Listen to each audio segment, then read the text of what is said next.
மாநில உரிமைகளை பறிப்பதாக கூறி மத்திய பாஜக அரசையும் தமிழக ஆளுநரையும் கண்டித்து சென்னை வள்ளுவர் கோட்டத்தில் மார்க்சிஸ்ட் கம்யூனிஸ்ட் கட்சியின் சார்பாக கண்டன ஆர்ப்பாட்டம் நடைபெற்று வருகிறது. இதுகுறித்தான விவரங்களை செய்தியாளர் லதாவிடம் கேட்கலாம். லதா, போராட்டம் தொடர்பான விரிவான விவரம்.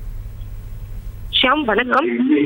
ஆளுநரையும் மத்திய பாஜக அரசையும் கண்டித்து மார்க்சிஸ்ட் கம்யூனிஸ்ட் கட்சியின் சார்பில் தமிழகம் முழுவதும் பல்வேறு இடங்களில் கண்டன போராட்டமானது நடைபெற்று வருகிறது. அதன் ஒரு பகுதியாக சென்னை வள்ளுவர் கோட்டம் பகுதியில் மார்க்சிஸ்ட் கம்யூனிஸ்ட் கட்சியின் சார்பில் நடைபெற்று வரக்கூடிய இந்த போராட்டத்தில் 100க்கும் மேற்பட்டோர் பங்கேற்று இருக்கிறார்கள்.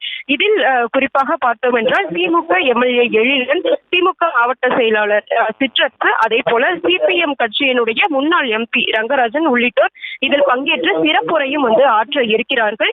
மாநில உரிமைகளை பறிப்பதாகவும் கூட்டாட்சி கோட்பாட்டை சிதைப்பதாகவும் மத்திய பாஜக அரசையும் அதே போல தமிழக ஆளுநர் ஆர் என் ரவியையும் கண்டித்து இந்த ஆர்ப்பாட்டமானது நடைபெற்று வருகிறது. தொடர்ந்து தமிழக அரசுக்கும் ஆளுநருக்கும் எதிராக ஆளுநருக்கும் புகைச்சல் என்பது நீடித்து வருவது மட்டும் இல்லாமல் திமுக கூட்டணியில் இருக்கக்கூடிய கட்சிகளும் ஆளுநருக்கு எதிராகவும் பாஜக அரசுக்கு எதிராகவும் தொடர்ந்து பல்வேறு விஷயங்களை எதிர்த்து முன்வைத்து வருகிறார்கள். அதே போல பல்வேறு இடங்களில் அவ்வப்போது போராட்டங்களையும் முன்னெடுத்து வருகிறார்கள். அதன் ஒரு பகுதியாக மத்திய பாஜக அரசையும் ஆளுநர் ஆர் என் ரவியையும் கண்டித்து இன்றைக்கு தமிழகம் முழுவதும் இந்த போராட்டமானது நடைபெற்று வருகிறது. விரிவான விவரங்களுக்கு நன்றி லதா.